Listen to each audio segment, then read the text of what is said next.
तो blog development की site का इस सीरीज का ये हमारा लास्ट वीडियो है। ठीक है, इस वीडियो में इस पूरी सीरीज में हम लोगों ने बहुत सारी चीजें सीखी, जैसे कि व्यू व्यू पेज का टेम्पलेट करना। अगर हम कोई व्यू बनाते हैं तो व्यू का टेम्पलेट हम लोग किस तरीके से कर सकते हैं। बेसिकली ये पूरा प्रोजेक्ट ज्यादातर टेम्पलेट के कंसेप्ट पे बेस्ड था। ठीक है, इसमें हम लोगों ने कुछ नए मॉड्यूल को एक्सप्लोर किया, जैसे इमेज फॉर्मेटर एक मॉड्यूल था, इमेज स्टाइल हम लोगों ने क्रिएट की, इमेज को इफेक्ट दिया, है ना। और मेन तो कंसेप्ट हम लोगों ने टेम्पलेट बना के की। ठीक है, लेकिन हम लोगों ने जो कॉन्टेक्ट पेज डिजाइन किया था उसमें हम लोगों ने टेम्पलेट नहीं बनाया अलग से। हम लोगों ने ये इसमें कुछ छोटे मोटे सीएसएस के चेंजेस है। हम लोगों ने इस पेज का बेसिक स्ट्रक्चर डिजाइन कर लिया है, सीएसएस के चेंजेस हम लोग एट ए टाइम भी कर सकते हैं। मेरा ऑब्जेक्ट ये है कि हमको कंसेप्ट पता चलना चाहिए कि किस तरीके से हमको डिजाइन करना। सीएसएस तो हम लोग एट ए टाइम भी लगा सकते हैं। तो हम लोगों ने इसमें लेआउट बिल्डर का यूज किया है। तो अभी हमारा नेक्स्ट जो प्रोजेक्ट होगा वो लेआउट बिल्डर का होगा। इस प्रोजेक्ट में करीब 25 वीडियोस है। अगर आप इन 25 वीडियोस को देखेंगे तो आपको थीमिंग के टेम्पलेट का कंसेप्ट समझ में आ जाएगा। इसके बाद हम लोग लेआउट बिल्डर का यूज करेंगे। लेआउट बिल्डर से आप रिस्पॉन्सिव लेआउट बना सकते हैं, हर एक पेज का अलग से लेआउट आप बना सकते हैं लेआउट बिल्डर की हेल्प से। लेआउट बिल्डर के बहुत सारे सपोर्टिंग मॉड्यूल भी है, और लेआउट बिल्डर बहुत काम की चीज है, मतलब ड्रैग एंड ड्रॉप करके आप पूरे पेज का लेआउट बना देंगे वहां पे। ठीक है, अभी वो कैसे करना है, क्योंकि हम लोग ये भी ट्राई करेंगे कि हम लोगों ने ये जो प्रोजेक्ट बनाया है ये हम लोगों ने टेम्पलेट से बनाया है, लेकिन अभी इसी प्रोजेक्ट को हम लोग लेआउट बिल्डर से बनाएंगे। हम लोग एक नया पेज बनाएंगे और उस पेज को हम यही लुक देंगे जो हमने फ्रंट पेज को लुक दिया है, परंतु वहां पर हम लोग लेआउट बिल्डर का यूज करेंगे। तो लेआउट बिल्डर जो होता है वो कंटेंट रीजन पे होता है। पहले मैं आपको ये बता दूं कि ये पेज हम लोगों ने किस तरीके से डिजाइन किया है। ठीक है, तो इस पेज को बनाने के लिए क्या होता है कि जो हमारा टेम्पलेट फोल्डर होता है ना, जैसे ये मेरा पूरा रूट फोल्डर है, यहाँ पे मेरा प्रोजेक्ट इंस्टॉल है। यहाँ पे मैं वेब में जाता हूँ और थीम्स में जाता हूँ। तो थीम्स में कस्टम में जाता हूँ, ये मेरी थीम का नाम है गोल्ड, और यहाँ पे टेम्पलेट्स है। तो ये सारे टेम्पलेट्स आपको यहाँ पे दिखेंगे, जितने टेम्पलेट्स हम लोगों ने बनाए हैं, है ना। यहाँ पे हम लोगों ने एक फाइल बनाई थी, page front dot H T M L, page dash dash front dot H T M L. तो जब आप ये फाइल बनाते हो तो ये टेम्पलेट आपका फ्रंट पेज पे चलता है। मतलब जो भी आपकी एप्लीकेशन का फ्रंट पेज होगा, जो आपकी एप्लीकेशन का होम पेज होगा, उसके ऊपर ये फाइल रन होगी। मतलब उसका जो H T M L structure है वो इस फाइल से आएगा। बाकी सारे पेज के लिए page dot H T M L file होती है ना। तो हम लोगों ने यहाँ पे page dot H T M L बनाई, तो हमारा जो कॉन्टेक्ट पेज है इसका लेआउट हमारा page dot H T M L से आ रहा है। और हम लोगों ने यहाँ पे कोई ब्लॉक रेंडर नहीं कराया, कोई रीजन का यूज नहीं किया। हम लोगों ने यहाँ पे सिंपल लेआउट बिल्डर का यूज किया। आप ये देख रहे हैं टाइटल 2 बार आ रहे हैं, तो ये भी हम लोग ब्लॉक ओवरराइड करके इसको भी हटा सकते हैं। तो ये वाला जो पेज है हमारा फ्रंट पेज, ये इस फाइल से आ रहा है, और जो सेकंड पेज है हमारा वो page front dot H T M L से आ रहा है। हम लोग इस पेज के लिए भी अलग से टेम्पलेट बना सकते हैं, राइट। लेकिन हमारे पास ऐसे बहुत सारे पेज होंगे, तो हम लोग ऐसे बहुत सारे पेजों के लिए अलग अलग टेम्पलेट तो नहीं बनाएंगे। तो उसके लिए हमको लेआउट बिल्डर का एक ऑप्शन मिल जाता है।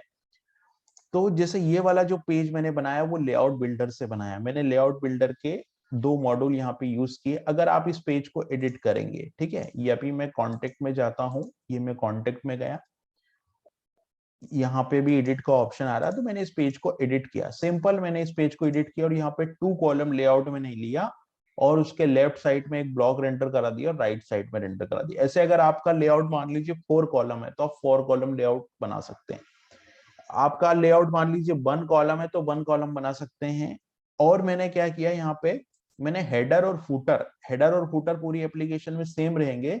तो हेडर और फुटर के लिए मैंने हेडर और फुटर का कोड यहाँ से कॉपी किया। Page front dot H T M L file थी, इस page front dot H T M L में मैंने हेडर और फुटर का कोड कॉपी किया।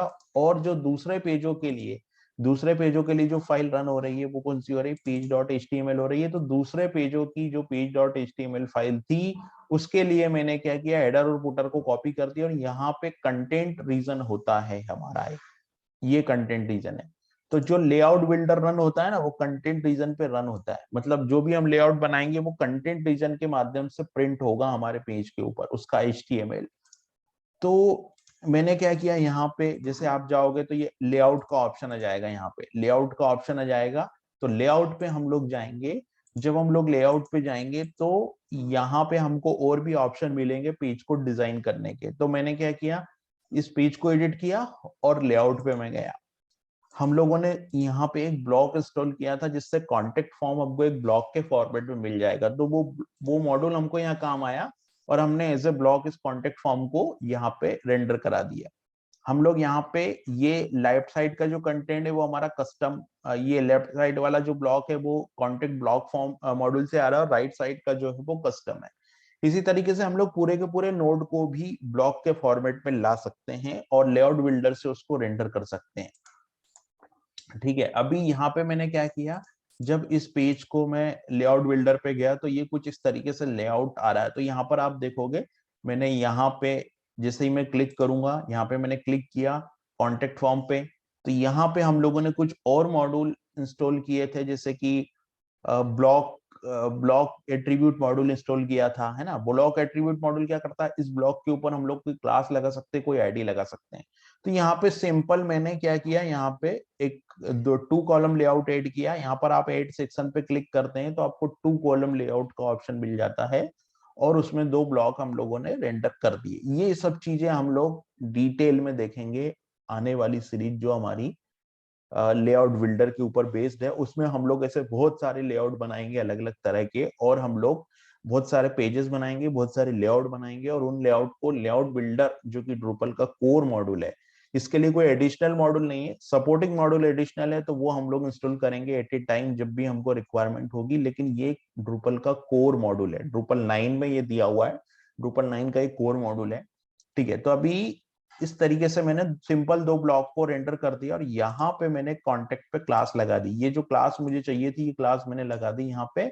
और बाकी जो क्लासेस मुझे चाहिए डिजाइनिंग के लिए, वो मैं क्या कर सकता हूँ, वो क्लास में यहाँ पे ब्लॉक की जो कॉन्फ़िगरेशन है यहाँ पे मैं लगा सकता हूँ, क्योंकि मेरे पास ब्लॉक एट्रीब्यूट मॉड्यूल है। तो ब्लॉक एट्रीब्यूट मॉड्यूल की हेल्प से मैं यहाँ पे इसको लगा सकता हूँ। तो अभी ये एक सिंपल डिजाइन था, 2 कॉलम लेआउट से हमने इसको डिजाइन किया। अभी इसकी डिटेल में हम लोग नेक्स्ट सीरीज जो हमारी है लेआउट बिल्डर का, हमारा जो प्रोजेक्ट है, उसमें हम लोग एक एक डिटेल देखेंगे कि लेआउट बिल्डर किस तरीके से काम करता है। तो इस तरीके से हमारा 2 पेज हम लोगों ने बनाए, होम पेज और कॉन्टेक्ट पेज। होम पेज में हम लोगों ने बहुत सारे व्यू बनाए, बहुत सारे व्यू के टेम्पलेट बनाए। कॉन्टेक्ट पेज में हमको ज्यादा कुछ बनाना नहीं था, हम लोगों ने कॉन्टेक्ट फॉर्म हमको जो ड्रूपल ने दिया था वही हमने यूज किया, और जो हेडर फूटर है वो हम लोगों ने जो पहले डिजाइन किया था वही हमने यहाँ पे यूज किया, हेडर फूटर। और यहाँ पे टेक क्लाउड वाला ब्लॉग भी हम लोगों ने बनाया, और ये फूटर मेनू भी हम लोगों ने बनाया। कुछ सीएसएस के चेंजेस है, जैसे कि ये डिजाइन बिगड़ रही है, तो वो सीएसएस के चेंजेस पे अभी हमारा फोकस सीएसएस पे नहीं है ना। अभी हमारा फोकस सीएसएस पे नहीं है, अभी हमारा ड्रुपल पे फोकस है कि बैकएंड के तौर पे हम लोगों को इसको किस तरीके से कॉन्फ़िग करना है। तो सीएसएस के चेंजेस तो हम लोग एट ए टाइम भी कर सकते हैं। ठीक है, तो अभी हम लोग और पेजेस बनाएंगे, और उन पेजेस को हम लोग लेआउट बिल्डर की हेल्प से बनाएंगे। Thank you.